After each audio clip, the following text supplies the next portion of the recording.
Propiedades generales. ¿Cuáles son las propiedades generales de los neutrones? Para empezar, pues ya sabemos nosotros de las físicas introductorias, ¿verdad? Que los neutrones no tienen carga. Eh, o sea que no pueden interactuar mediante fuerzas coulombianas. La única forma de interactuar es una interacción física, de la misma manera como lo hacen los fotones. O sea, debe de haber un choque físico entre la partícula del haz primario y el átomo blanco, ¿ya? Y eso es lo que va a crear entonces la interacción. Ahora, los neutrones tienen la característica que ellos interactúan con el núcleo del material blanco. Es decir, no es como en el caso de los fotones, que pueden interactuar con el núcleo, pueden interactuar con los electrones, ¿verdad? No, en el caso de los neutrones ellos solo ven al núcleo. Eso es muy importante que tengamos claro, ¿verdad? Eh, no es que no existan los electrones, pero si nos podemos poner a pensar, la masa de los neutrones es un poquito más de 2000 veces la masa del electrón, entonces prácticamente es como que está pasando un tráiler, ¿verdad?, en medio de un montón de hormigas, ¿verdad? Entonces no hay ningún efecto predominante entre los neutrones y los electrones. Pero sí ya hay un efecto visible cuando los neutrones interactúan con el núcleo. Y eso es lo que vamos a estudiar. ¿Para qué nos va a servir la sección transversal? En el caso de los neutrones se le va a llamar sección transversal de reacción. Entonces, lo mismo que veíamos en fotones es una probabilidad.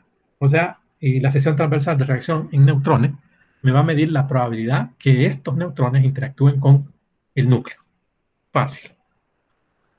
Las secciones transversales de reacción se utilizan para describir cuantitativamente, es obvio, ¿verdad? O sea, yo puedo sacar valores numéricos a partir de esa probabilidad. Y de la probabilidad de interacción entre neutrones y en el caso del medio con el que esté interactuando, ¿verdad? Que el que nos va a interesar es el tejido vivo, ¿verdad? Pero vamos a empezar en general, ¿verdad? Que puede ser cualquier átomo de la naturaleza. Y vamos a tener una sección microscópica, ¿ya? Sigma por núcleo para cada tipo de interacción y va a tener unidades de superficie normalmente, ¿verdad? Esa sección microscópica transversal, ¿verdad? Tiene unidades de bar, son 10 a la menos 24 centímetros cuadrados. Son los bar, ¿ya? El valor de la sección transversal que nosotros calculemos va a tener una dependencia estricta de la energía. Es decir, dependiendo de la energía del neutrón, así va a ser el valor que va a tener la sección transversal de ese haz. También va a depender del material con el cual esté interactuando. ¿Ya? No sé si recuerdan una tabla que veíamos en la parte de activación de núcleos, allá al principio, ¿verdad? Había una tabla, esa tablita me estaba dando tanto el material como la energía de los neutrones. El valor de la sección transversal que obteníamos ahí dependía de esos dos valores, de esas dos características. ¿Ya? Y veíamos que habían varios tipos de materiales distintos, ¿verdad? El ejercicio que hicimos de esa parte fue de sodio 24, si no me equivoco, 23 por ahí, ¿ya? Que era activado por neutrones, ¿verdad? Entonces, pero ese era uno nada más. Después, si ustedes se acuerdan, abajo habían otros átomos y por lo tanto otros valores de sección transversal. O sea que ahí podíamos ver que la sección transversal dependía del átomo con el cual estaba interactuando el neutrón. Pero también algo que no dije en esa parte, ¿verdad? Que ahí aparece y que ahora lo vamos a ver, también es una función de la energía. O sea que esa tabla era para un valor específico, para ser más exacto, para neutrones térmicos. Era para neutrones térmicos. Aquí podemos ver cómo va a cambiar la sección transversal de los neutrones térmicos. Quiero aclarar eso, ahí no aparece allí, pero esa es una gráfica para neutrones térmicos. Y vemos que el valor de la sección transversal va disminuyendo, ¿ya? A medida va aumentando la energía. Ya aquí creo que ya no son neutrones térmicos, ya son neutrones intermedios, ¿verdad? Ya vamos a ver esa clasificación. Y por aquí ya son neutrones rápidos. En general, entonces la sección transversal va a ser un valor que va a ir disminuyendo a medida la energía del neutrón aumenta. ¿Ya? En otros casos vamos a tener aumentos. Por ejemplo, aquí, miren. Cuando yo aumento la energía de aquí para acá, la sección transversal de reacción va a aumentar, pero solamente en este rango. Este punto se le conoce como resonancia, ¿ya? Y tiene una explicación parecida a la que se tiene cuando hablamos de radiación característica. Nada más que estos valores de resonancia que tenemos acá eh, son valores de resonancia que el núcleo las adquiere porque el núcleo, si ustedes se acuerdan, yo les explicaba, tiene niveles de energía igual que los electrones. O sea, dentro del núcleo hay niveles de energía. Entonces, cuando se alcanza ese valor de energía característica, entonces tenemos picos, que se les conoce como picos de resonancia. O sea que el pico de resonancia es el análogo a los picos característicos cuando hablamos de fotones, ¿verdad? Interactuando con los electrones del átomo. ¿Qué más? Bueno, esta es, digamos, una sección transversal de neutrones térmicos que están chocando con litio, si no me equivoco, es este elemento, litio, y está produciendo partículas alfa. Ya les voy a hablar más sobre eso. Ok, veamos entonces la sección transversal macroscópica, cómo se obtiene matemáticamente. En el texto de Sember y en el de Nolk, que es el otro, que también está bonito en la parte de los neutrones, utilizan esta simbología. Sigma creo que se llama, ¿verdad? Ese símbolo, este.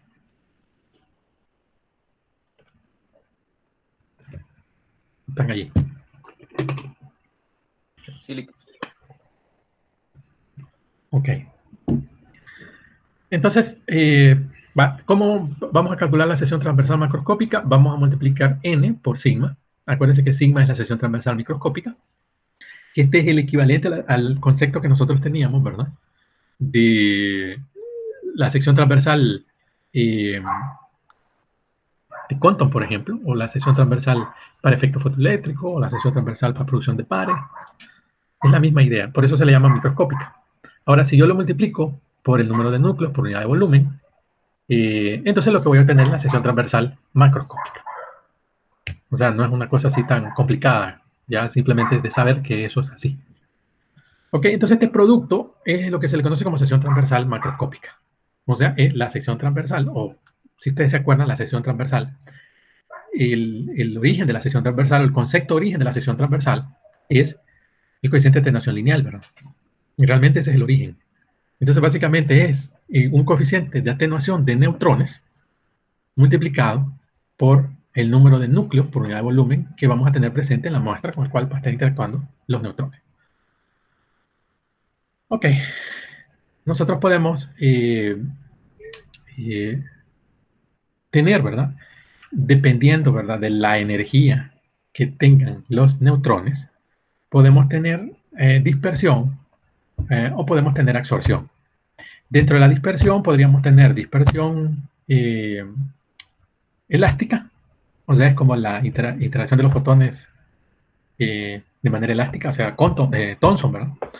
O podríamos tener dispersión inelástica, o sea, sería como el equivalente a Compton, ¿ya?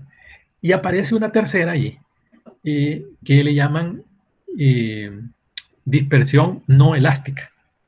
Pero la dispersión no elástica tiene una diferencia con respecto a la dispersión inelástica, porque es un concepto, digamos, que identifica dos procesos distintos. Y entonces hay que ver esos dos procesos. Yo se los voy a explicar el día de ahora. Entonces vamos a tener, solo ya les conté cuatro, miren, dispersión elástica, dispersión inelástica, dispersión no elástica y absorción. La absorción se le conoce también como activación, era lo que veíamos al principio, ¿verdad? Activación es lo primero que es. Y también algunos le llaman captura neutrónica. Pero podemos tener captura por radiación. O sea, si yo sumo todos esos coeficientes, entonces voy a tener coeficiente transversal macroscópico total. Ok, entonces, ¿qué es lo que me va a producir ese coeficiente de sección transversal total? Me va a producir que la intensidad de neutrones disminuya. O sea, Todo lo que hemos hablado sobre los fotones se repite acá. O sea, ¿qué habíamos dicho de los fotones? Los fotones sufren una interacción catastrófica. Sucede lo mismo con los neutrones, pero eso es entre comillas. Ya van a ver qué es lo que pasa normalmente. Pero, entonces yo voy a decir, ¿verdad?, que el haz de neutrones disminuye en función de una ecuación exponencial. Y esa función exponencial eh, tiene dos términos importantes, ¿verdad? El coeficiente de atenuación o el coeficiente de sección transversal total, que es el producto del coeficiente de atenuación microscópica total también, ¿verdad? Multiplicado por el número de átomos por unidad de volumen del medio con el cual está interactuando. Y esta T que aparece aquí es el espesor, ¿ya? Que no le ponen X porque no necesariamente todas las interacciones van a ser horizontales, ¿verdad? Pero esa es una cuestión de cómo se le va a llamar a la magnitud física, ¿ya? Entonces, eh, multiplicamos por eso. Ahora, acuérdense que esto tienen que ser muy detallistas con respecto a las unidades, ¿verdad? Porque la sección transversal normalmente se da en unidades de centímetro cuadrado, no me equivoco, ¿verdad? Y entonces al multiplicarlo por el número de átomos, por el volumen, ¿verdad? Me va a quedar número de átomos. Jacqueline habla sobre eso. Quiero aclararles también, ¿verdad? Que ahí les he puesto la total. Pero la total, ¿cómo les explico? La total es la suma de todas, ¿verdad? Sí lo hemos entendido. Es la suma de todas las reacciones que podemos tener, elástico, inelástico, no elástico, absorción. Eh, pero, dependiendo del material y de la energía de los neutrones, probablemente solo se dé una y las otras no. Eso significa que las otras van a ser cero. Pero van a haber algunas que así como, ¿se acuerdan cuando veíamos los fotones? Que se daba efecto fotoeléctrico y dispersión coherente. Teníamos las dos cosas simultáneas. Entonces van a haber situaciones así aquí. Dos cosas que se están dando simultáneamente, hasta tres cosas que se están dando simultáneamente. Hasta ese punto no vamos a llegar porque eso es bien complicado de analizar. Ya se van a ir dando cuenta cómo vamos a ir avanzando con la matemática de esto. Pero se los adelanto como una cuestión de miren hasta dónde llega el muro, ¿verdad? Hasta dónde llega el muro que tenemos que brincar para entender todo esto. Bien. En un experimento diseñado para medir la sección transversal total del plomo para neutrones de 10 MeV, estos son neutrones rápidos, con esa energía son neutrones rápidos, se encontró que un absorbedor de plomo de 1 centímetro de espesor atenuó el flujo de neutrones al 84.5% de su valor inicial. El peso atómico del plomo es de 207.21 y su densidad es de 11.3 gramos sobre centímetro cúbico. Entonces la pregunta es calcular la sección transversal total a partir de estos datos. ¿Estamos claros? Entonces queda intensidad inicial sobre intensidad final. Esto para eliminar el signo quedan así, ¿verdad? Y esto sería N, que es el número de átomos por unidad de volumen. Hay que calcular eso, ¿verdad? Y T es el espesor. Entonces, para calcular, eso ya lo pueden hacer ustedes, ¿verdad? Esto ya lo habíamos hecho en la parte de Compton. Desde antes de la parte de Compton se los mostré cómo se hacía. Tenemos la masa, que es de 11.3 gramos. Multiplicamos por el número de Avogadro, ¿verdad? Y dividimos entre la masa atómica, ¿ya? Y entonces eso me va a dar, bueno, esta es la densidad, por cierto, me va a dar el número de átomos por centímetro cúbico, que es el número de átomos por volumen, ese es el valor de N. Aquí está. Verifiquen este cálculo, por favor, con su calculadora. Y luego sacamos el logaritmo de N, perdón, de la intensidad. Acuérdense, esto es intensidad, ¿verdad? Es la misma idea de, acuérdense, de intensidad para fotones, aquí ya estamos hablando de intensidad para neutrones, ¿eh? Es la misma idea. Entonces, dice que es de 84.5, si no me equivoco, pero aquí la tengo al revés. Tengo 1 sobre 84.5 y entonces eso me da 1.18. Verifiquen eso, por favor. Entonces saco el logaritmo de 1.18 y ya tengo n mayúscula, que es 3 por, perdón, 3.29 por 10 a la 22 átomos por centímetro cúbico. Y como el espesor tiene un centímetro de longitud, entonces el resultado me da esto.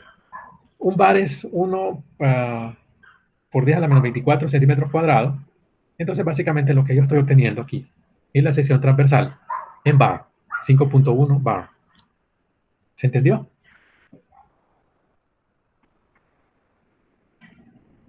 sílica. Bien.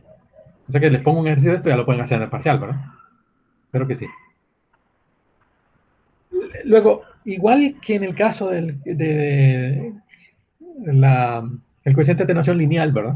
El inverso del coeficiente de atenuación lineal es el camino libre medio antes de que el fotón interactúe con otra partícula.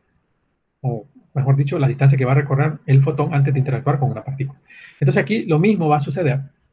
El inverso de la sección transversal total va a ser la distancia mínima que va a recorrer el neutrón antes de chocar con una partícula o con un átomo en el medio. Normalmente ese lambda se calcula y anda alrededor de 1 centímetro o menos. O sea que en 1 centímetro nosotros vamos a tener que un neutrón va a chocar. ¿Ya? Es el camino libre medio. Para en el caso de los neutrones rápidos, que es con alta energía, esos valores pueden llegar hasta distancias de 1 metro más o menos. ¿Ya? Para en el caso de los neutrones rápidos. En el caso de los neutrones térmicos estaríamos hablando de 1 centímetro. Para el caso de que estamos hablando de partículas subatómicas, 1 centímetro es una distancia bastante grande. Entonces, para el ejercicio que acabamos de calcular, la trayectoria libre media, ¿no? Aquí esto no lo traduje, perdonen. Estaba tratando de hacerlo todo bien rápido, pero eso se entiende. Eh, entonces, para calcular la trayectoria libre media del ejemplo anterior, entonces el valor que nosotros obtuvimos fue de 5.1 por 10 a la menos 24. Entonces lo que hacemos es que le damos vuelta, ¿verdad? Claro, y hay que multiplicar para encontrar el total, ¿verdad? Y por n, y entonces me queda este valor en centímetros. O sea, 1 décima o 2 décimas aproximadamente de centímetro, que es la distancia libre media que recorre un neutrón en ese caso.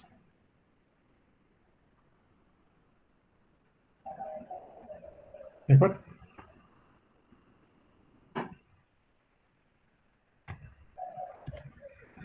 Bien. Ok, vamos a entrarle entonces a unos conceptos nuevos que ya se salen un poquito de la analogía de los fotones, ¿verdad? Y es el concepto del modelo de núcleo compuesto y el concepto de resonancia que ya les hablaba, ¿verdad? Y vamos a empezar por algunos antecedentes preliminares. Por ejemplo, el modelo de núcleo compuesto, ¿verdad? Eh, lo, vamos a, lo vamos a tener, eh, digamos, presente en una situación descrita en esos 3 pasos que aparecen ahí.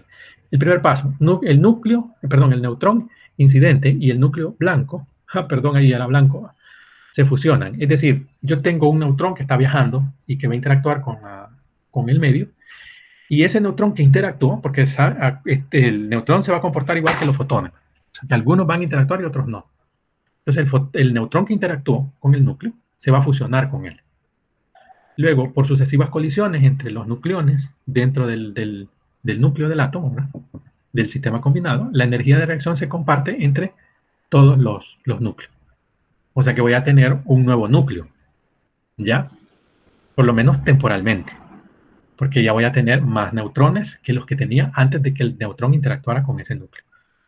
Luego se va a producir un equilibrio momentáneo y el núcleo compuesto que existe va a existir en un estado excitado, que no le llamamos mente estable porque si se fijan los tiempos son bien pequeños, ¿verdad? 10 a la menos 16 segundos, son tiempos muy pequeños, entonces por eso le llaman estados excitados. O sea que el núcleo ya con el átomo huésped, llamémoslo así, con el neutrón huésped, mejor dicho, va a entrar en un estado excitado. Y si entra en un estado excitado, no hay de otra que para lograr estar en el estado estable va a tener que emitir algo. ¿Ya? Entonces, para que se dé la desexcitación, nosotros, en algunos casos, vamos a tener como resultado una partícula extra acompañada de radiación. No siempre va a ser así, en ocasiones solo va a ser la partícula, pero en ocasiones va a ir una partícula acompañada de radiación electromagnética. Inclusive, eh, puede dar que aparezcan neutrinos, pero no vamos a entrar a esa parte tan complicada de la situación. Bien. Entonces, bueno, eso es el núcleo, el modelo del núcleo compuesto. ¿Ya? Así se interpreta. Recuerden que este es un modelo matemático, ¿ya? No es un modelo que va a ser funcional para todos los casos en la naturaleza. Sí, para la mayoría. Explica muchos de los fenómenos que vamos a ver en esta parte, el modelo del núcleo compuesto. Los explica bien al centavo algunos, pero quiero decirles que algunas cosas, en este caso el modelo del núcleo compuesto, va a fallar en algo otro. Claro que en las partes en las que falla son menos que en las partes en donde es exitoso. ¿Ya? Bien.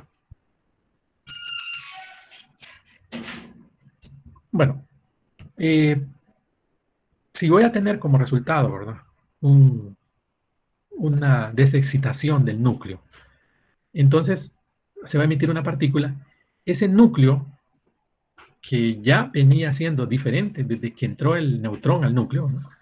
Ahora se va a convertir casi siempre en otro átomo. ¿Ya? O sea, el resultado va a ser otro átomo. Por eso le están poniendo aquí B. ¿Ya? O sea que el C, digamos, es un estado transitorio, ¿verdad? ¿Ya?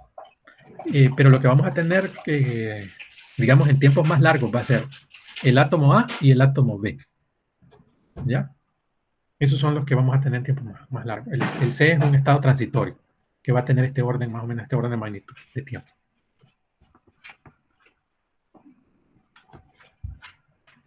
Ok, la energía y la naturaleza de las partículas salientes. Ahora estamos hablando de lo que pasó después que el neutrón hizo el deschongue, ¿verdad? En el núcleo, ¿verdad? Y entonces el núcleo se puso en un estado excitado, luego volvió a un estado estable, se convirtió en otro átomo, ¿ya? E emitió una partícula. Entonces, estamos hablando de esa parte ahorita. Entonces, la energía y la naturaleza de esa partícula que está saliendo y la energía que lleva esa partícula están determinadas por las propiedades del núcleo compuesto excitado y no por las propiedades de las partículas en colisión a partir de las cuales se formó. Es decir, el hecho de que yo tenga un neutrón como responsable de que la partícula llegó a un estado excitado, o el núcleo, mejor dicho, llegó a un estado excitado, no me obliga a que sea un neutrón el que se emita. Pueda que sí, pero no lo obliga. Casi en algún, bueno, no casi siempre, pero en algunos casos, lo que se va a emitir es otra partícula. Por ejemplo, un protón, una partícula alfa, un rayo gamma. Eso es lo que se va a emitir. Pero no está obligado a que sea un neutrón. En algunos casos sí va a ser mandatorio, pero eso yo se los voy a explicar en qué casos van a ser así. Note que si la energía de excitación está cerca de la energía de umbral, el núcleo compuesto se desintegrará emitiendo solo rayo gamma.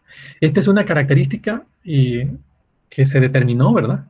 Y si ustedes se acuerdan, el modelo de capas en el núcleo, ¿verdad? Que es equivalente al modelo de capas, pero electrónica, ¿verdad? En el átomo, ¿ya? Eh, obliga de que si un conjunto de nucleones están en un nivel de energía, así como lo pueden estar los electrones en un nivel de energía orbitando alrededor del núcleo, pero ahora estamos hablando de los nucleones que pueden estar en un nivel de energía. Si la energía que lleva el neutrón cuando interactúa está cerca, ¿verdad? de esa energía necesaria para cambiar de un estado a otro, entonces el modo de emisión del núcleo va a ser una partícula, perdón, radiación gamma. Recuerden que la radiación gamma tiene la característica que es monoenergética, o sea que todos los gamma que salgan de allí van a llevar la misma energía, lo cual es coherente con el modelo de capas en el núcleo. ¿Ya? Aquí lo nuevo para nosotros es que eso no resultó espontáneamente como en el caso de los núcleos radioactivos, sino que fue un estado al que los neutrones llevaron al núcleo. O sea, lo obligaron al núcleo a que llegara a ese estado en donde se tuvo que emitir una partícula gamma. Ahora, ese gamma es un gamma característico, por eso es monoenergético. Ahora, ese gamma sale del núcleo, por lo tanto, él puede, en la salida, chocar con un electrón. Al chocar con un electrón, entonces, lo que vamos a tener ahí es una conversión interna. O sea que lo que va a salir no va a ser un gamma, sino que lo que va a salir va a ser un electrón. Entonces va a ser digamos, un fenómeno competitivo. Voy a tener rayos gamma, pero también voy a tener electrones con una energía parecida al rayo gamma, ¿verdad? Que están saliendo por el efecto de la conversión interna. ¿Se acuerdan de la conversión interna, ¿verdad? Que veíamos? en los procesos de decaimiento radioactivo. ¿Ya? Usted, esto, por ejemplo, en el libro, creo que en el libro de Sember así lo llaman, no, si lo leen, me corrijan, pero creo que ahí, en alguno de esos libros, porque son tres, es el de Knoll, es el de Sember, y hay otro que es el de Hall. Esos nombres los voy a poner al final de la presentación para que los tengan. En uno de esos, no recuerdo en cuál, a la conversión interna le llaman captura electrónica, ¿ya? Pero la captura electrónica es diferente. La captura electrónica es cuando el electrón es atrapado, el electrón de la capa más interna del núcleo es atrapado por el núcleo. Pero si se ponen a pensar, conversión interna es un rayo gamma que choca con un electrón y entonces el que sale es el electrón disparado. Entonces como que está capturando un electrón, ¿verdad? La radiación del núcleo está como capturando un electrón y lo está emitiendo. Por eso me imagino yo que uno de esos libros, no me acuerdo cuál, le llama captura electrónica, pero a lo que se está refiriendo es a la conversión interna. Hago esa aclaración por si en algún momento ustedes leen esa parte no se confundan. Recuerde que la conversión interna es un proceso que compite con la emisión de rayos gamma, en el que la energía de un estado nuclear excitado se transfiere al electrón atómico, típicamente de la capa K o de la capa L.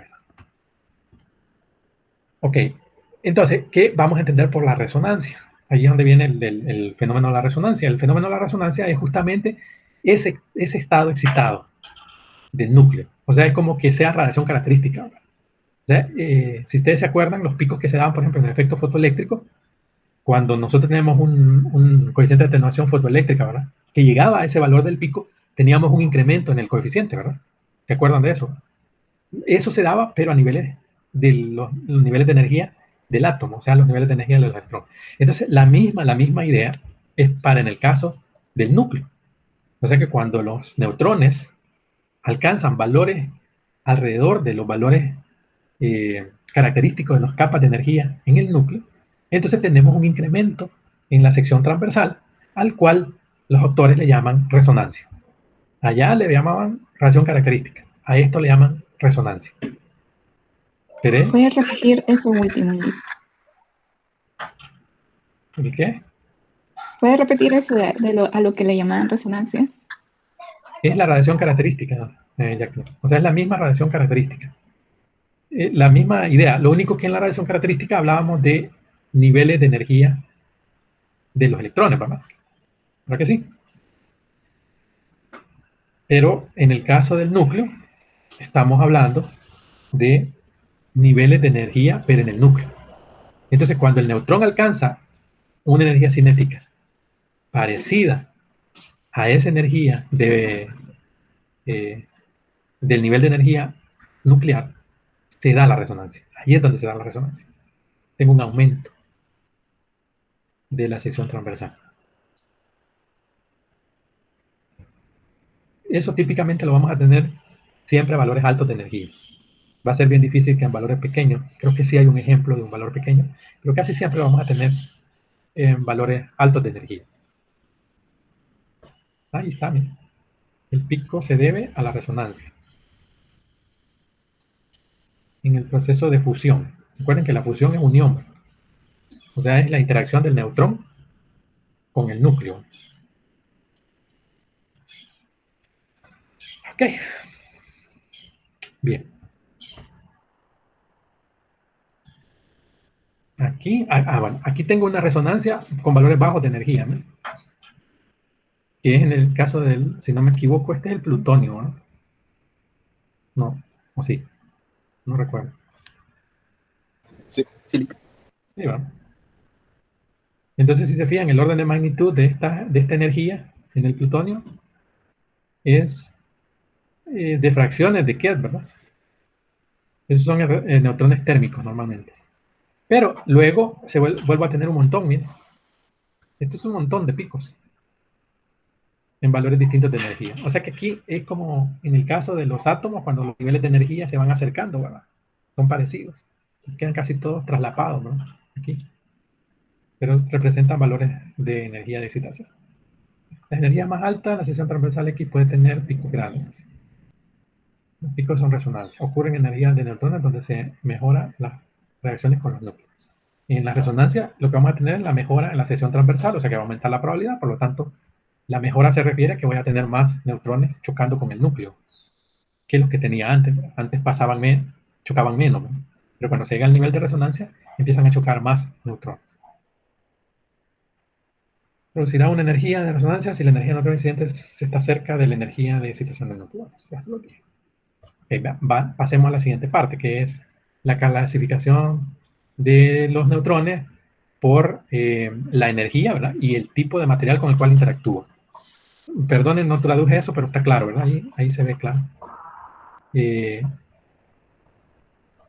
Clasificación de los neutrones por la energía. Entonces, en algunos libros, creo que en el de Cunningham aparece una extra, ya les voy a hablar de esa extra que aparece ahí, pero en la NCRP, en los reportes de la NCRP, que es la National Council Radiology Protection, esto es gringo, ¿verdad? Estos son los gringos. A nivel europeo es el ICRP, es International Commission Radiological Unit, es el ICRU. Pero los gringos pues tienen su propio ICRU, digamos. Entonces a ellos le llaman a ese ICRU NCRP, el National Council Radiology Protection. ¿Ya? Entonces en el reporte 38, que apareció en los años 50 más o menos, clasifican a los neutrones de tres maneras. El nombre está asociado básicamente a un intervalo de energía cinética de los neutrones. ¿Ya? Los más lentos se les conoce como el neutrones térmicos. Y la energía anda en esos valores, ¿verdad? Bueno, no es que ande en esos valores, digamos que la energía más representativa de los neutrones térmicos es de 0.0253 electronvolt. Eso permite que el neutrón tenga una velocidad de 2200 metros por segundo a una temperatura de 20.44 grados centígrados. O sea que no sé que sean partículas calientes, ¿verdad? Simplemente le llaman neutrones térmicos para representar la energía más baja que puede tener un neutrón capaz de interactuar con el núcleo. Luego tenemos las energías intermedias. Se clasifican en un rango de energía que va desde 1 electronvolt hasta decenas de kiloelectronvolt. O sea que pueden ser 100 kiloelectronvolt, pueden ser 200 kiloelectronvolt. No dice con exactitud qué nivel de energía es. Y luego tengo los neutrones rápidos. Aquí me apareció, no me fijé en esto, ¿verdad? Este es 1, 2, 3, este debe ser 3. En la traducción no hice esa modificación. No me fijé en eso. Ahí me disculpo. Y los neutrones rápidos se clasifican por tener energía por encima de los neutrones intermedios. Esta es la tabla que aparece en Cunningham, donde aparece una categoría más. ¿Miren? Tengo los neutrones térmicos que lo clasifican como una energía menor a 0.5 electronvolt. Los epitérmicos, que está entre 0.5 electronvolt hasta 10 kiloelectronvolt. Están los intermedios, que va desde 10 hasta 500 kiloelectronvolt, y están los neutrones rápidos, que son los que sobrepasan a los 500 kiloelectronvolt. Más o menos esa es la clasificación del nombre que se le da a los neutrones, ¿verdad?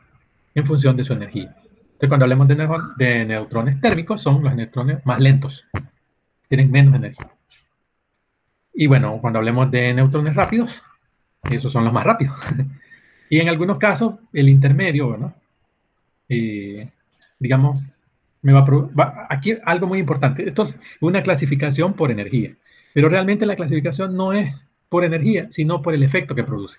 Los electrones rápidos producen un efecto en la materia, los intermedios producen otro efecto, los epitérmicos producen otro efecto y los térmicos producen otro efecto. O sea, son 4 efectos los que producen los neutrones en la naturaleza, y que esta es su posición mía.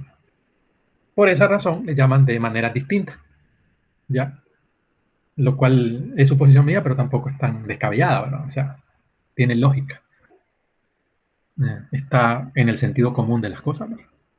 Pero en los libros van a encontrar siempre que los neutrones tienen nombre a partir de las energías.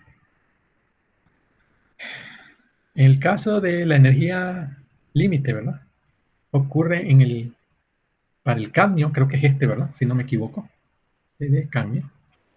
La sección transversal de absorción es de 0.5 electrón. O sea que ahí el cadmio es, ¿verdad?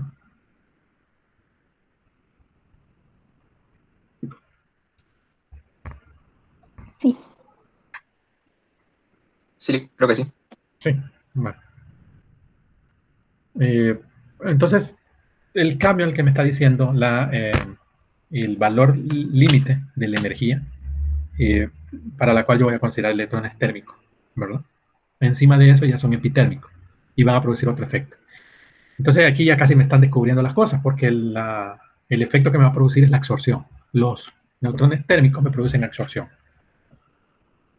Ok. Veamos entonces ahora las interacciones de los neutrones en la materia, ¿verdad? Dependientes de la energía. O sea, ¿cómo le voy a llamar a la interacción que me va a producir eh, un neutrón cuando interactúe con la materia, ¿verdad? Y ese nombre va a estar asociado al valor de la energía del neutrón. Entonces aquí hay un resumen de lo que voy a tener. No lo quise traducir para que ustedes vieran, eh, digamos, la nomenclatura en inglés, que es lo que ustedes van a leer de esto posteriormente, que no van a encontrar casi artículos en español sobre esto. Entonces, vamos a ver. Esto de total se refiere a todos los tipos diferentes de interacciones que yo puedo tener. Una combinación de todo. Entonces, yo puedo tener dispersión de neutrones o puedo tener absorción de neutrones. La absorción de neutrones básicamente es la activación, que le llamamos activación del núcleo, ¿verdad? Que básicamente captura neutrónica. La absorción es una captura neutrónica. En algunos libros le llaman así, captura neutrónica. Bien, entonces tengo estas dos. Dentro de estas dos, aquí aparecen que se divide en dos, que serían la dispersión elástica y la dispersión inelástica. Y una como que no tiene, digamos, ciudadanía de ninguna, ¿verdad? La han dejado ahí en medio como un proceso no elástico, pero es una dispersión.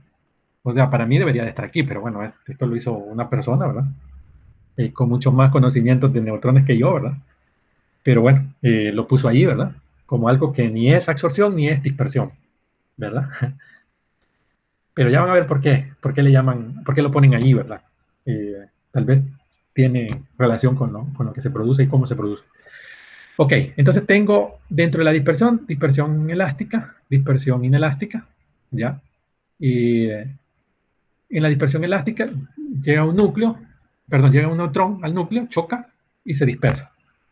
En el caso de la inelástica, choca un neutrón y obtengo otro neutrón. ¿Cuál es la diferencia entre este y este?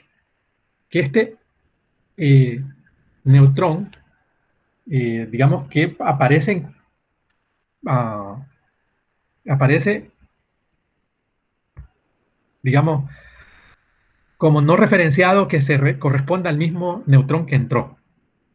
En o el caso del sea, elástico, es ¿vale? otro neutrón. Es como que fuera otro neutrón. O sea, así lo clasifican ellos, ¿verdad? Ahora, ¿por qué razón lo clasifican de esa manera, así? O sea, no es que alguien dijo, hey, voy a pintar un neutrón de azul, lo voy a hacer chocar con un núcleo y voy a ver si ese que pinté en azul salió, ¿verdad? No se puede hacer eso. Lo que sí se puede hacer es ver la conservación de la energía. Y entonces yo meto eh, una energía en el neutrón que interactúa y veo la energía que sale después del choque. Y si la energía es menor después del choque, significa que se absorbió energía, ¿ya? Y la colisión es inelástica, o sea que hay una no conservación de la energía en el choque. Entonces, lo que los libros dicen es, bueno, no necesariamente el neutrón que entró es el que sale, porque hay una pérdida de energía, entonces puede ser cualquier neutrón el que esté saliendo del núcleo. Y ese va acompañado de radiación gamma normalmente. Esa es otra diferencia con respecto al elástico. En el elástico solo sale un núcleo, pero en el inelástico también sale una partícula gamma. Eso hace también que, bueno, va a depender también del peso del núcleo, ¿verdad? Porque eh, si el núcleo es liviano, entonces va a tener un retroceso y entonces hay que tomar en cuenta la energía que se le transfiere al núcleo en retroceso. Bien. Ahora, eh, ¿qué es el proceso no elástico? Es parecido al inelástico, no hay conservación de la energía, sí de la cantidad de movimiento. En estos tres se conserva la cantidad de movimiento, porque es la misma idea de física 1. La única manera de que la conservación, que no se conserve la cantidad de movimiento es que haya una fuerza externa, y ahí no va a haber ninguna fuerza externa. Por lo tanto, la conservación de la cantidad de movimiento se cumple en estos tres. Lo que no se va a cumplir en estos dos es la conservación de la energía. La energía que entra no va a ser igual a la energía que sale. Ahora, ¿cómo voy a hacer yo para diferenciar entre estos dos? Fácil. En este yo voy a tener siempre un neutrón y a lo sumo acompañado de un gamma. Pero en este, lo que yo voy a tener va a ser un neutrón acompañado de una partícula cargada. Casi siempre va a ser una partícula alfa. Esa es la diferencia. Bien. Ok, eso sería cuando los electrones se dispersan, que normalmente va a ser cuando los neutrones, perdón, los neutrones se dispersan, ¿verdad? Normalmente va a ser cuando estos neutrones tienen energías altas. Cuando tienen energías bajas, se va a dar el fenómeno de la absorción. O sea, la absorción es un fenómeno asociado a los neutrones térmicos, que son los más bajos en energía. Y entonces, cuando haya una interacción de absorción, el neutrón queda atrapado, ¿no? Y entonces lo que yo voy a tener como emisión puede ser un gamma, puede ser un protón, puede ser una partícula alfa, puede ser un deuterón, etc. Puede ser una absorción neutral, que en donde yo voy a tener 2 neutrones emitidos, 3 neutrones, 4 neutrones o X neutrones. O puede ser una fisión. O sea, la fisión es que el átomo se convierte en 2 átomos diferentes. ¿Ya? O sea, yo tuve una fisión. Eso lo voy a lograr con neutrones térmicos.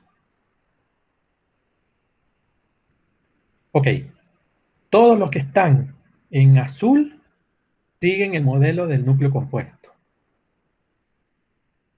¿Ya? Todos estos que están en azul siguen el modelo del núcleo compuesto. Los otros no.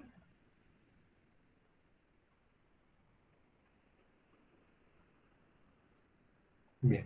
Ah, por cierto, a este se le llama transmutación. O sea, cuando choca un neutrón térmico y produce una partícula de estas. O sea, se absorbe una partícula y emite una partícula de estas, se le llama transmutación. Cuando el neutrón choca y lo que se emite es una radiación gamma, entonces se le llama captura radioactiva.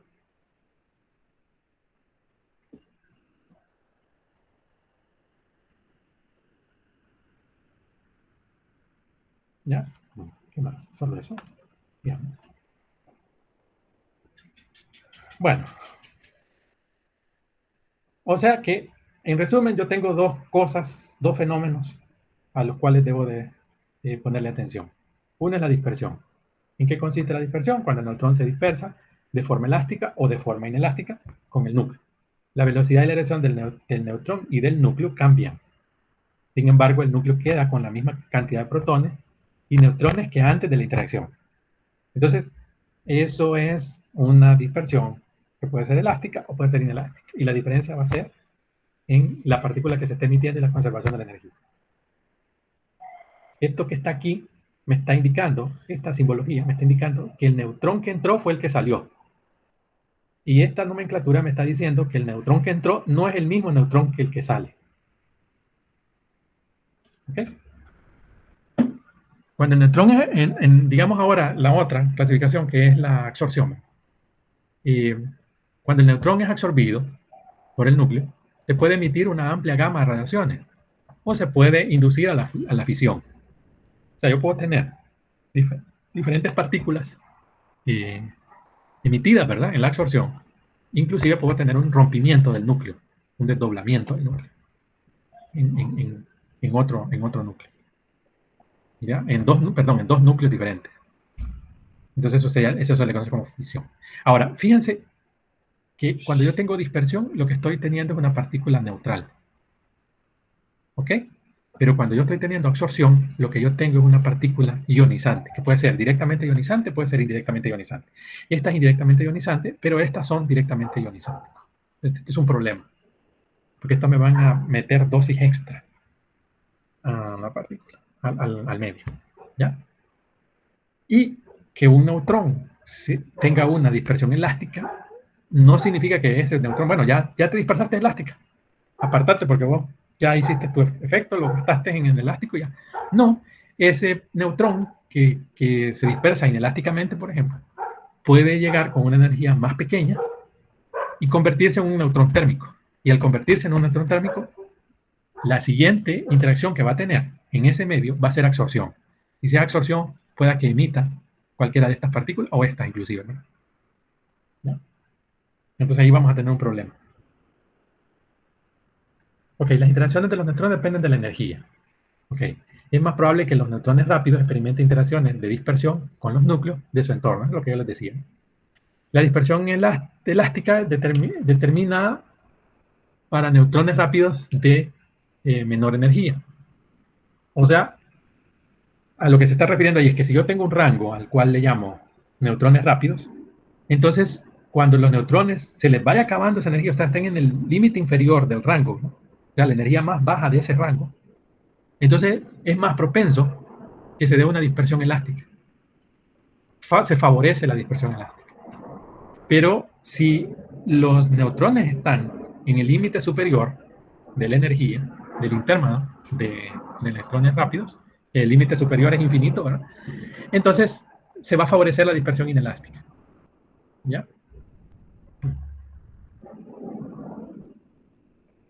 Y lo que les decía ya rato, ¿verdad? Es más probable que los neutrones de menor energía, o sea, los electrones térmicos, experimenten reacciones de absorción con los átomos de su entorno. Ok, entonces tenemos la dispersión elástica, tenemos la dispersión inelástica. Características importantes de cada una de ellas. Más probable en materiales con Z bajo, ese es para la elástica. O sea que si el neutrón cumple con estar en el nivel más bajo de energía del rango, ¿verdad? Entonces lo otro que hay que ver es que el tipo de, el número atómico del elemento con el que está interactuando. Entonces si está interactuando con números atómicos de Z bajo, se va a favorecer la dispersión elástica.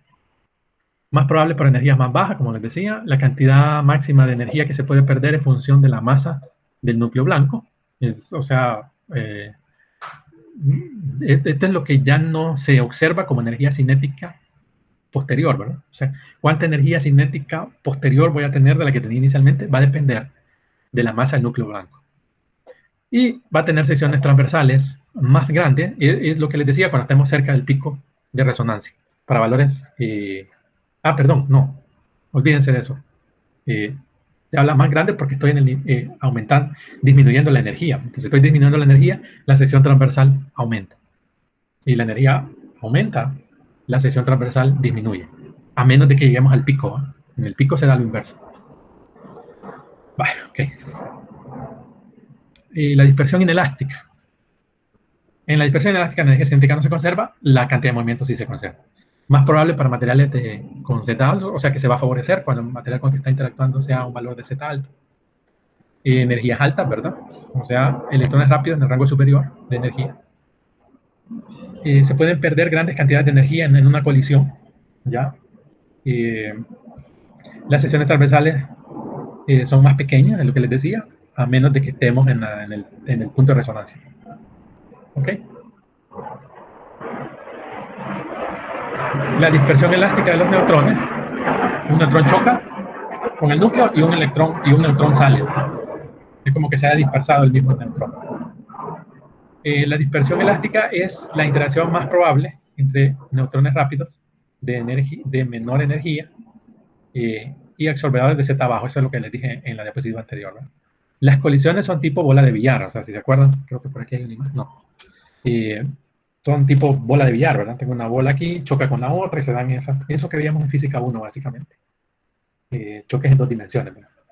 La colisión puede ser frontal, en ese caso se transfiere más energía al núcleo, ¿verdad? O puede ser una colisión de rozamiento, o sea que el neutrón pasa cerca del núcleo y entonces el núcleo sale disparado a 90 grados. Se conserva la energía cinética y el momento. En las colisiones elásticas se conservan los dos. Los núcleos ligeros en retroceso pueden causar trazas LED. ¿Se acuerdan? LED es Linear Energy transferida, ¿verdad? No me acuerdo cómo es en inglés. Transfer.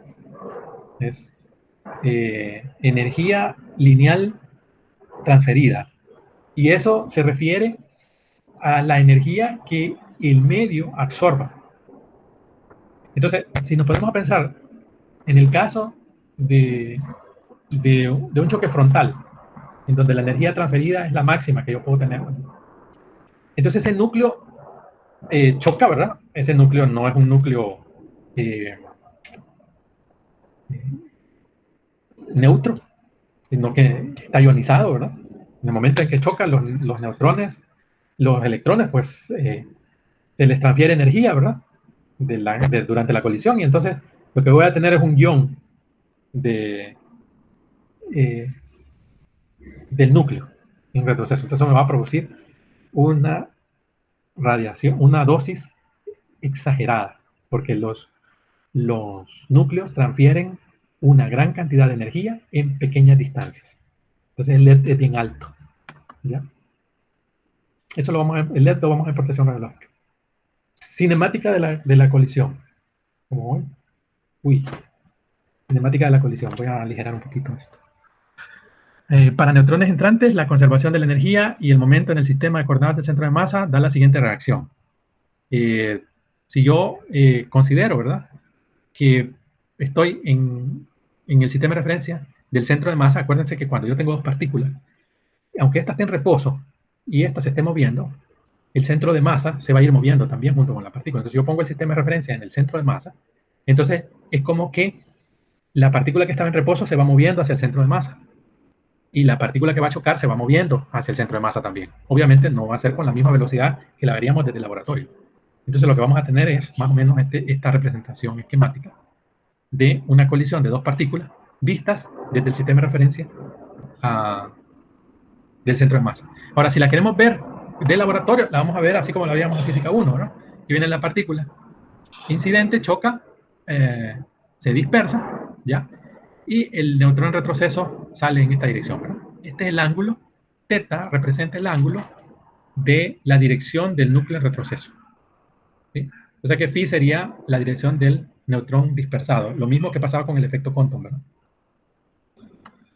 Estas son figuras del libro de Nolk, es la figura 15-12, ahí se habla de neutrones, ¿verdad? En toda esa parte, en todo ese capítulo, el capítulo 15 de neutrones.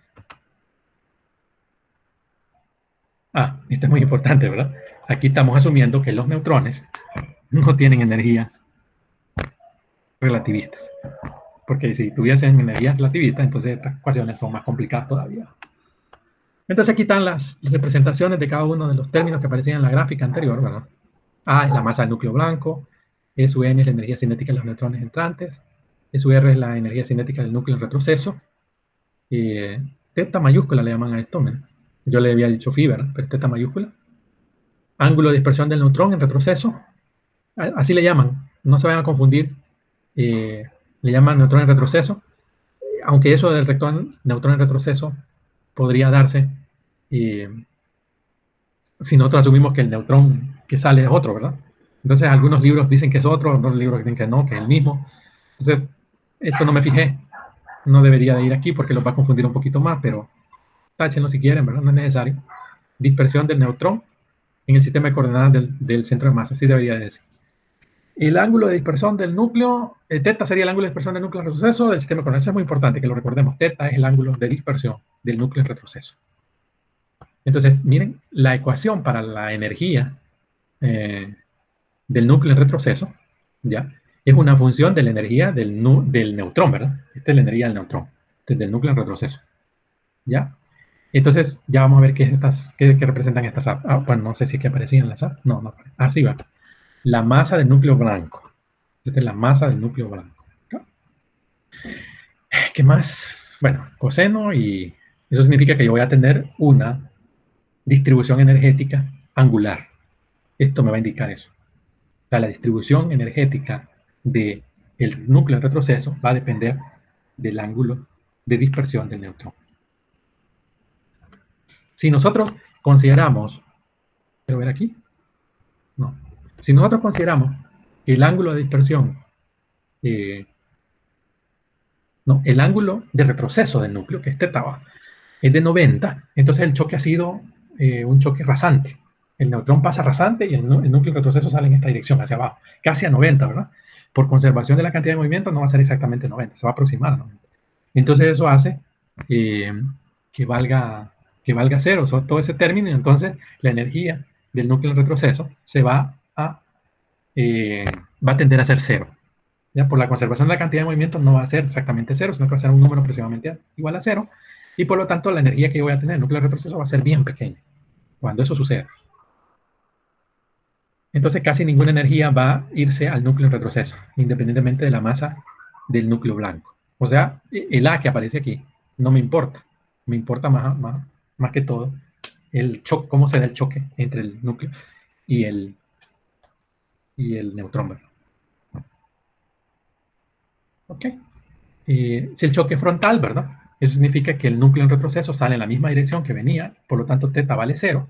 Y en ese caso en particular, la energía del núcleo en retroceso va a depender únicamente de la energía de la masa del neutrón, pero de la masa del núcleo. ¿Ya? Y entonces la relación entre la energía en retroceso y la energía del neutrón va a ser una relación que va a estar determinada por esta ecuación, pero quiero que entendamos una cosa. Si en el choque yo le transfiero toda la energía al núcleo, ¿cuánto va a valer esta razón? 1. 1. 1, exacto. Pero para que eso sea, ¿cómo deben de ser las masas del núcleo y del neutrón? ¿O creen que para cualquier núcleo se puede dar eso?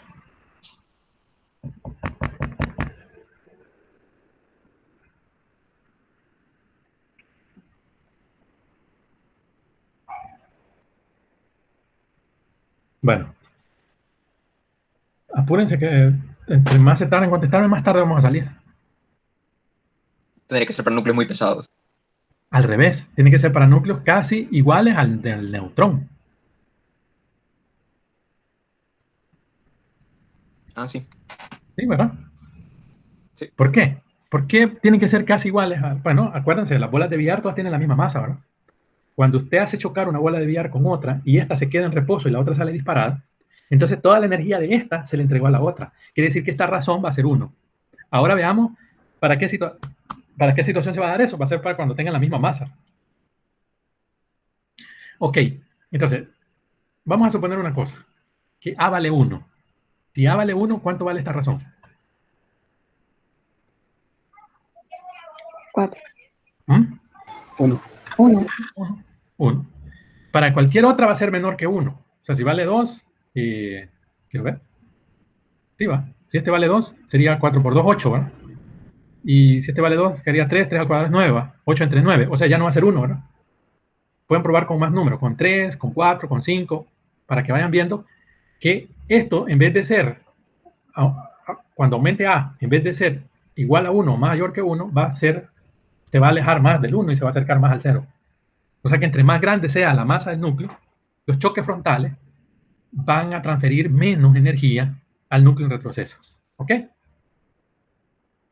Bien. Ahora, si esto vale 1, volvemos al caso de si esto vale 1. El núcleo vale 1.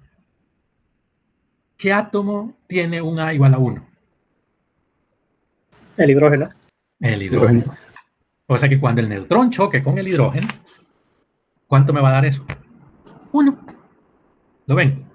Ahora, tenemos que aclarar una cosa, ¿verdad? Uno de los dos, porque el hidrógeno, ¿qué es?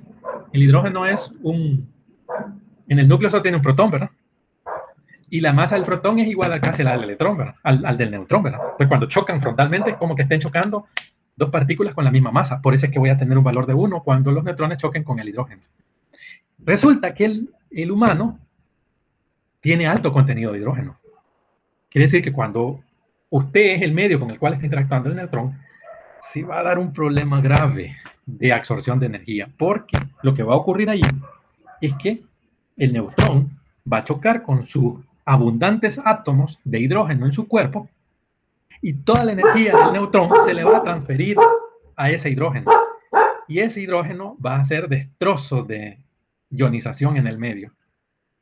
Por eso es que se vuelve importante esto, ¿no? Esa es la preocupación entonces de estos fenómenos. Bien. Entonces, aquí aparecen algunos ejemplos. Ya deducimos, ¿verdad?, que el hidrógeno, esta razón de energía va a ser de 1. El deuterón, miren, no es 1, pero anda bien cerca. Y el tritio, no, este es el helio. Sí, el helio. El helio, miren, ¿el helio qué es? Partícula alfa. Tiene valores grandes de energía. Bueno, este es un isótopo del helio, ¿verdad? Este es otro isótopo del helio. Este es carbono y este es oxígeno. Hidrógeno, carbono y oxígeno son elementos abundantes en los tejidos vivos. Es un problema. Claro, no es lo mismo, ¿verdad? En el caso del hidrógeno, que vale 1, o sea que toda la energía se transfiere, al caso del oxígeno, que se transfiere nada más como máximo el 22% de la energía del neutrón. Usted dice, el 22% quiere decir que viene a ser como, ¿qué? La quinta, no, casi un poquito menos de la cuarta parte, ¿va? ¿Sí? Decía, un poquito menos de la cuarta parte, no hay problema. Pero el problema es que el oxígeno tiene más masa, entonces ioniza más. ¿Ya? Y ese es un problema mucho más grave el que genera el hidrógeno. Lo único que en el oxígeno creo que es el 84% de abundancia en el cuerpo, ¿verdad? No como en el hidrógeno, que es el 99%, ¿verdad? El oxígeno tiene como el 84% de abundancia. ¿Ya? Porque está ahí en el agua, ¿verdad? Y está en el oxígeno, en los pulmones. Por eso llega al 84% más o menos. No, porque si solo fuera en el agua, pues quizás fuera menos, ¿verdad? Anduviera por los 60%, 55% por ahí anduviera. Pero está en el oxígeno, que está en las venas y, bueno, en los pulmones, todas partes. Distribución de energía en los núcleos en retroceso, se permiten todos los ángulos de dispersión. Dependiendo de los ángulos de dispersión, estos factores van a disminuir, ¿verdad? Estos son para choques frontales nada más. Pero si ya metemos este término, entonces me va a ir corrigiendo con valores más pequeños de transferencia de energía. Y se permiten todos los ángulos de dispersión, ¿verdad? O sea, desde 0 hasta 90. Ahora veamos la dispersión inelástica de neutrones. O sea que ahí lo que vamos a tener es un nuevo neutrón o una radiación gamma. ¿Ya? O sea, un neutrón acompañado de una radiación gamma. Bueno, el neutrón es capturado por el núcleo objetivo, eso debe ser así porque es una dispersión inelástica, o sea que no hay conservación de la energía, por eso es que se captura. Entonces ahí empieza el modelo del núcleo compuesto. Se captura y se reemite otro neutrón, ¿ya? O este neutrón puede ir acompañado de un rayo gamma.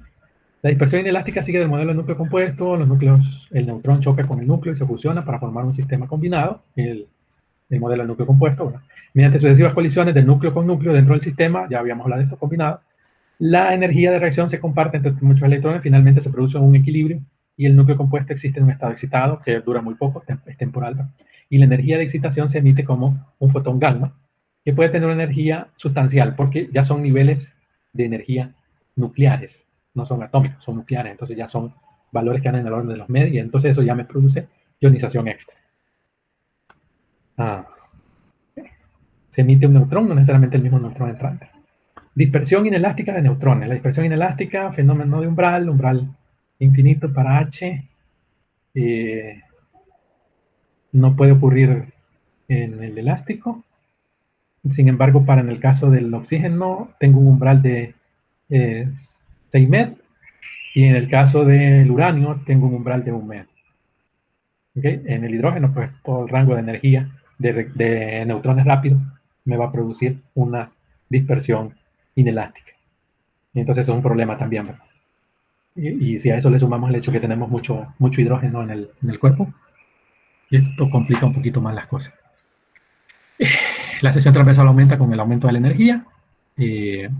Cuando yo me acerco a la resonancia, eso debe de ir aquí, ¿verdad? Pónganselo por ahí. La sección transversal aumenta con el aumento de la energía solamente cuando yo me acerco a la resonancia. ¿Ya? Si no estoy cerca de la resonancia, disminuye. Eso tengo que aclararlo, ¿no? Y se aproxima a la sección transversal geométrica del núcleo objetivo a altas energías, es decir, la dispersión inelástica es un mecanismo de interacción dominante a altas energías. De altas energías, lo único que voy a tener van a ser dispersiones inelásticas. Y veamos ahora los procesos no elásticos, los que son sin ciudadanía, les decía yo, ¿verdad? Y esos también se pueden representar por el modelo de núcleo compuesto, ¿verdad? Similar a la dispersión inelástica en el proceso, pero sigue un modelo que sigue el modelo del núcleo compuesto y que hay un neutrón de retroceso. O sea, tengo un neutrón de retroceso y tengo una partícula cargada también emitida. A diferencia de la dispersión inelástica, bueno, porque en lugar de emitir rayos gamma, que es una radiación indirectamente ionizante, se pueden emitir partículas secundarias adicionales, que pueden ser partículas alfa, ¿verdad? Y un neutrón, ¿ya? El núcleo tiene ahora un número diferente de protones y neutrones y ninguna interacción posterior. Normalmente esto ocurre con núcleos pesados, ¿verdad? Es diferente de la absorción porque el neutrón no se absorbe, es decir, siempre se emite un neutrón. Después de la interacción se emite un neutrón, no necesariamente es el mismo. Puede ser otro, pero se emite un neutrón. En caso de la absorción, no se emiten neutrones, sino que se emiten, bueno, sí se pueden emitir neutrones, ¿ya? Pero varios neutrones. Eso significa que no es el mismo neutrón que entró. O puede ser que se emitan partículas cargadas, que pueden ser protones, pueden ser alfas, pueden ser deuterones, ¿ya? Bien. Ok. Entonces, diferencias entre el elástico y el no elástico. Tanto la dispersión no elástica como la inelástica se sigue de un modelo de núcleo compuesto. O sea que yo tengo una captura de neutrones temporalmente, ¿verdad? Porque voy a tener después una emisión de neutrones después de la desexcitación, ¿verdad? Del núcleo. Si el núcleo compuesto se desexcitara a través de una dispersión no elástica o inelástica, esto será determinado por la energía del neutrón. O sea, volvemos aquí al tema de la energía del neutrón. Normalmente eso se va a dar para neutrones rápidos, ¿verdad? La energía del neutrón incidente está muy cerca de la energía de umbral. La desexcitación se produce por emisión de rayos gamma en lugar de por emisión de partículas adicionales. Es decir, se favorece la dispersión inelástica sobre la dispersión no elástica. Eso es cuando nosotros estemos muy cerca de la energía de umbral. ¿Ya? Vale, entremos ahora a la absorción, que es el último tema, ¿verdad? De los tipos de interacciones, la absorción.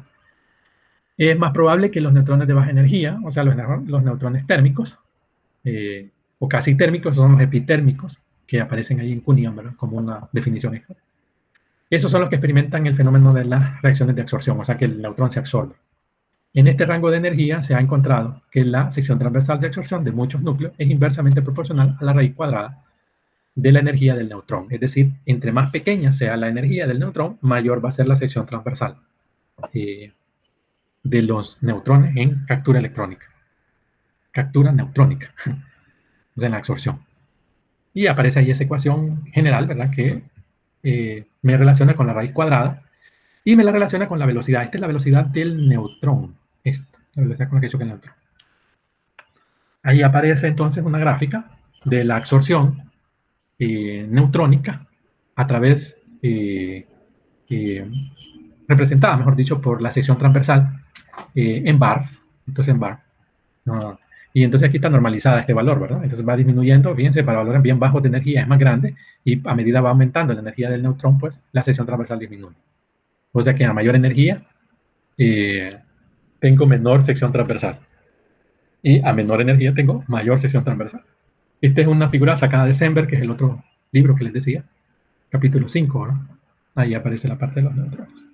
Nick, Dígame. y para la absorción no hay resonancia. Para la absorción, la resonancia. Quiero ver. No. Bueno, en términos generales, no. Pero creo que para algunos átomos, creo que para el cadmio, les dije, ¿verdad? No sé si el cadmio o el litio tiene valores bien bajos de energía. La absorción. Perdón, la resonancia. Es que eso, vaya chica, eso depende de las energías de los núcleos atómicos, o sea que va a depender del tipo de núcleo con el cual está interactuando el neutrón. ¿Ya? Pero es muy buena observación la que está haciendo usted, porque, bueno, le habíamos dicho que la resonancia se iba a dar para neutrones rápidos, pero en la absorción podría tener también resonancia, pero no para todos los núcleos. Y quizás es un fenómeno no muy frecuente y por eso los libros no lo hablan, o no lo introducen en la parte de neutrones térmicos, supongo yo. Ok. Sí.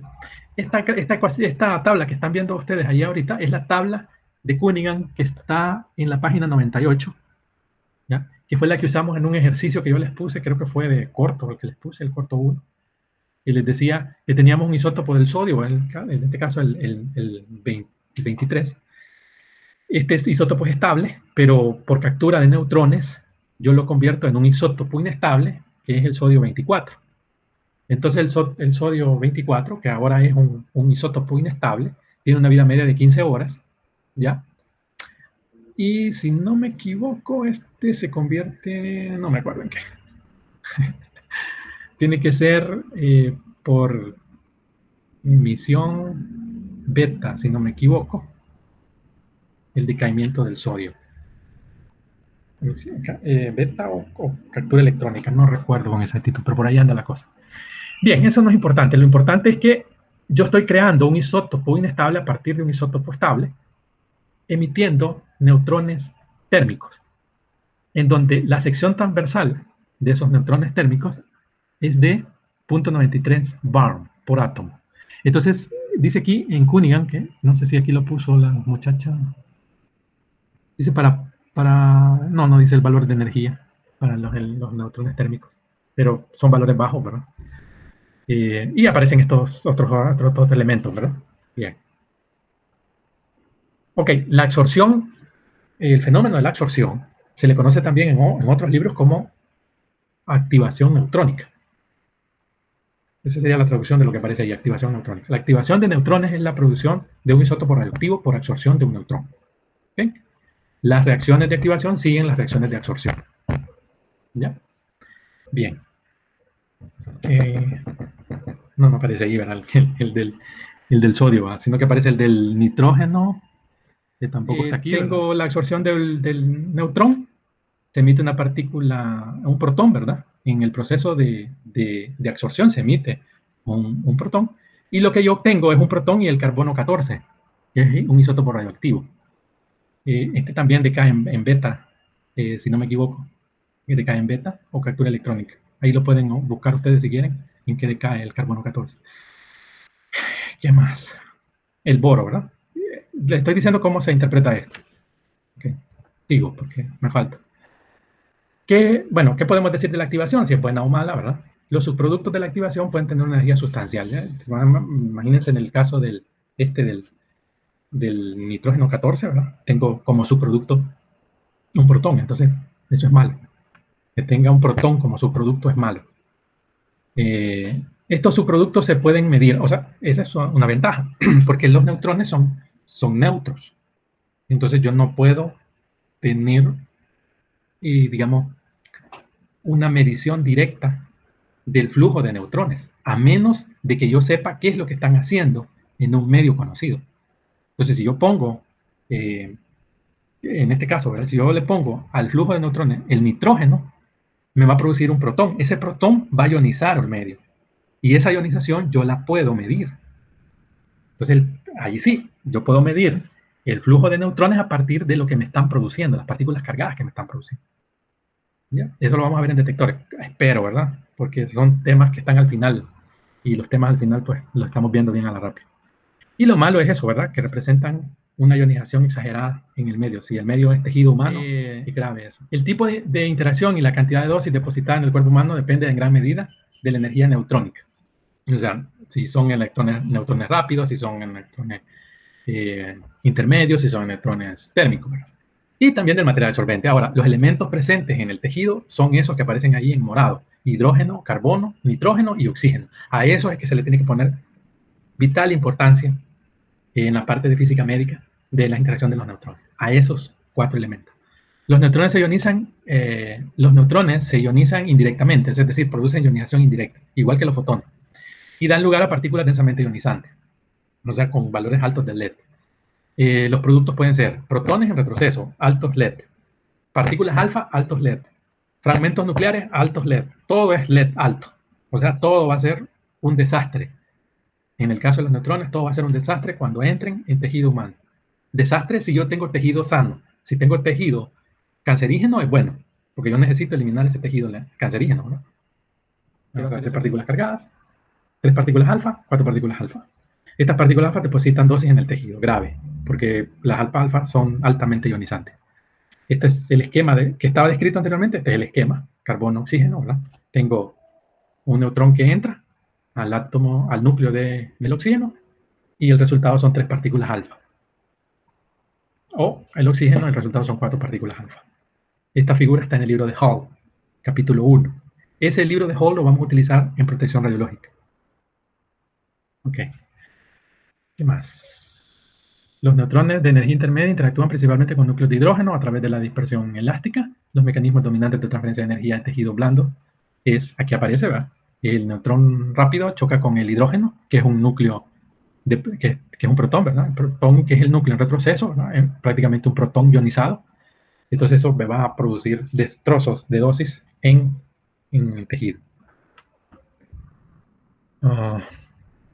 La absorción es el mecanismo de interacción dominante en los neutrones térmicos en el tejido. La absorción va seguida de la activación, y la activación pues es una desintegración radioactiva, ya les dije, ¿verdad? Los productos de la desintegración de la activación administran dosis a tejido. Y en el caso de la componente principal de dosis que entregan los neutrones térmicos, es una consecuencia de la activación del nitrógeno, que se convierte en carbono 14, ¿verdad? El carbono 14 es radioactivo, pero el carbono 14 como tal, él emite partícula beta, y creo que una partícula gamma, si no me equivoco. Pero cuando yo estoy pasando de nitrógeno a carbono, se emite un gamma de 0.6 metros, o sea que tengo 2 gammas ahí, más una partícula beta. Destrozo completo eso, en tejido. Para núcleos en retroceso, y el núcleo que está retrocediendo, que sería el carbono, ¿verdad? Agarra una energía de 0.4 metros. El protón, que no me había fijado aquí, que se emite junto con el carbono 14, ¿verdad? Tiene una energía de 0.58 metros. Destrozo, más destrozo todavía. Ok. Energía dominante, mecanismo de transferencia en el cuerpo, en la región de los neutrones térmicos y epitérmicos. En este caso, como la energía es bien baja, el kerma, que es energía transferida, deliberada en la masa, va a ser igual a la dosis, porque va a ser tan baja la energía que no va a haber mecanismos de reirradiación o Brest-Lau. ¿Ya? Eso se va a dar, por ejemplo, cuando estemos hablando de neutrones con mucha más energía. Entonces ahí sí. Otra interacción de neutrones térmicos que tiene lugar como consecuencia es esto. Que básicamente el hidrógeno se convierte en deuterón, ¿ya? Más emisión de una partícula gamma, ¿verdad? Con una energía de 2.2. Bien, ¿qué más? Por este gamma que se está emitiendo con 2.2 de energía, entonces el kerma ya no es igual a la dosis. Resumen. Okay, llegué. Ok, resumen de todo. La cantidad de dosis depositada en el cuerpo depende en gran medida de la energía de los neutrones. Ya se fijaron. Porque la energía de los neutrones me va a decir qué tipo de partícula secundaria voy a tener después de la absorción. Ya no digamos de la activación. Los neutrones rápidos interactúan con el carbono y el oxígeno, ¿ya? A través de procesos no elásticos, y dan como resultado la liberación de partículas cargadas. O sea, neutrones y partículas alfa. Estas partículas alfa luego depositan dosis en tejido. Lo que está en rojo, en amarillo, es el enfoque final, ¿verdad? ¿Para dónde se va la energía? Se va para el cuerpo, bueno, porque ahora tengo radiación alfa. Los neutrones de energía intermedia interactúan principalmente con neutrones de hidrógeno a través de la dispersión elástica. El protón de retroceso deposita energía en el tejido. Hay una cosa muy importante que estaba olvidando mencionarles, es que en el libro de Semper no solamente tiene la parte de neutrones, sino que tiene la parte de partículas cargadas. Si se acuerdan, las partículas cargadas que nosotros vimos fue todo enfocado a electrones. Pero en Semper hablan de partículas alfa. Y yo me preguntaba, y siempre me preguntaba antes, ¿verdad? ¿Por qué se habla de partículas alfa? O sea, las partículas alfa aparecen en los decaimientos nucleares radioactivos que nada tienen que ver con ningún proceso en física médica. O sea, yo no utilizo física médica. O sea, en física médica yo no utilizo núcleos que me emiten partículas alfa. No las uso. No hay ninguna aplicación. Son de beta para arriba, ¿va? Beta y gamma, nada más. Y yo veía que en Semper había muchos ejercicios, ustedes lo pueden comprobar cuando les dé la referencia al final, que hay muchos ejercicios de interacción de partículas alfa. Y claro, hablan de eso porque cuando los neutrones chocan con el medio, producen partículas alfa y es necesario que el físico médico se ilustre con respecto a la energía depositada por partículas alfa en el medio. Ya, ese es un paréntesis nada más, una crítica, un hashtag de esta parte nada más. Los neutrones de energía intermedia interactúan principalmente con los núcleos de hidrógeno. Muy presente, hay que tenerlo presente. Estas son preguntas de examen. A través de la dispersión elástica. El protón de retroceso deposita la energía en el tejido. En la absorción, que se da por los mecanismos de neutrones térmicos, dice en la absorción el mecanismo de interacción dominante de los neutrones térmicos en el tejido va seguido de la activación. O sea, el componente principal de la dosis de los neutrones térmicos es una consecuencia de las partículas secundarias emitidas y del producto del núcleo creado por la activación. Ya, en este caso el carbono 14 es un producto radioactivo, por lo tanto voy a tener ionización extra por el producto que estoy generando. Ok, estas son las referencias. El primero es NOLC, es el libro que se va a utilizar como base en el curso de protección de detectores de radiación. El capítulo 15 habla de neutrones, si ustedes se quieren ilustrar un poquito más sobre eso. Este es el de Semper, que les estaba diciendo, es el capítulo 5, si no me equivoco. Introduction to the Health Physics. Ahí está todo lo de neutrones. Hay ejercicios resueltos. Vean esos ejercicios resueltos porque de ahí voy a tomar yo los ejercicios que voy a hacer en el parcial. Que voy a poner en el parcial. ATIX, esta es una locura, ¿verdad? Pero si ustedes lo quieren ver, ya en ATIX, creo que es el capítulo 9, si no me equivoco. No estoy seguro. Es una locura. Y la clase es basada en la clase que me dio a mí la señora Rebecca Howell, del Departamento de Física de la Radiación en la Universidad de Texas, MD Anderson.